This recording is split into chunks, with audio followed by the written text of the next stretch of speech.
গাছ থেকে আম পেড়ে সেই আমের আচার বানানোর মজাই কিন্তু আলাদা। আসসালামু আলাইকুম এভরিওয়ান, আমি সবাইকে স্বাগতম জানাচ্ছি নতুন আর একটা রেসিপি দেখার জন্য। আজকে আমি আপনাদের সাথে শেয়ার করতে যাচ্ছি কাঁচা আমের ঝুরি আচার রেসিপি। এটাকে অনেকে নাকি আমচুরও বলে। আর এই রেসিপিটা বানিয়েছে আমার ছোট ভাইয়ের বউ তন্নি, আর হেল্পিং হ্যান্ড হিসেবে ছিল আমার ছোট ভাই।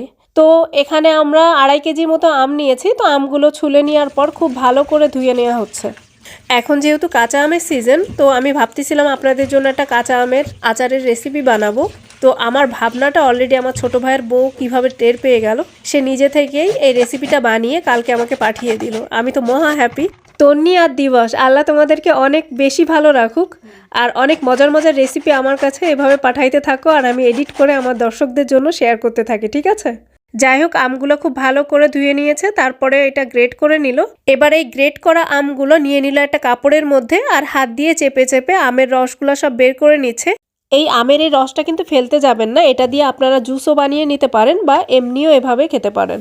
এবার আমগুলো একটা বড় পাত্রেতে না ছড়িয়ে দিচ্ছে। আপনারা দেখেন ও কাজটা কিভাবে করছে। এর ভিতরে দিয়ে দিল 1 চা চামচের মতো হলুদ দিয়ে খুব ভালোভাবে মাখিয়ে নিয়ে এখন রোদে শুকাতে দিচ্ছে। আমি যখন এই ভিডিওটা এডিট করি তখন মনে হচ্ছে আমি যেন এখন বাংলাদেশে আছি। মানে কি সুন্দর রোদ উঠছে, ছাদের পরে যে আমগুলো শুকাচ্ছে, আসলে এটার অনুভূতি একেবারে অন্যরকম। আসলে আমরা যারা বাইরে থাকি আমরা এগুলো খুবই মিস করি।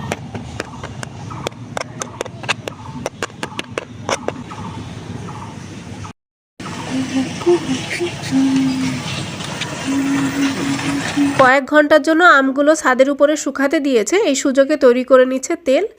এখানে 1.5 কাপের মতো তেল নিয়েছে, সাথে দিয়ে দিল একটা বড় পেঁয়াজ কুচি, 1 টেবিল চামচের মতো রসুন কুচি, 5-6টা শুকনো মরিচগুলো ও হাত দিয়ে ভেঙে দিল। সাথে আরও দিয়ে দিচ্ছে 2-3 টুকরা ডালচিনি, 2টা এলাইচি, 2টা তেজপাতা 2টা ও মাঝখান থেকে ভেঙে দিয়েছে। আর সবশেষে দিয়ে দিল আধা চা চামচের মতো লবণ।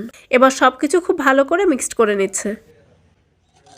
আমার ভাইয়ের বউটা কত কষ্ট করেই না রেসিপিটা বানাচ্ছে আপনাদের জন্য। এক হাত দিয়ে ক্যামেরা ধরে রাখছে আর এক হাত দিয়ে নাড়াচাড়া করতেছে। আপনারা দেখতেই পাচ্ছেন আমাদের তেলের মিশ্রণটা রেডি হয়ে গেছে। এখন এটাকেও ও রোদের মধ্যে রেখে দিচ্ছে। আমি বলতে ভুলে গিয়েছিলাম, এখানে আমরা সরিষার তেল ব্যবহার করেছি। আসলে আচারে যে সরিষার তেল ব্যবহার করতে হয় এটা তো আমরা সবাই জানি, তারপরও বলে দেওয়া উচিত।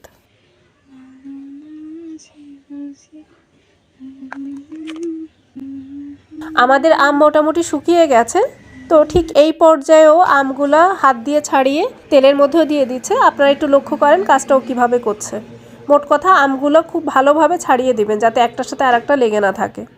এই তো সব কিছু একসাথে মিশালে রেডি হয়ে গেল আমাদের কাঁচা আমের আচার বা আমচুর। এই কাঁচা আমের আচার আপনারা সংরক্ষণ করতে পারবেন সারা বছরের জন্য। মাঝে মাঝে একটু রোদে দিবেন।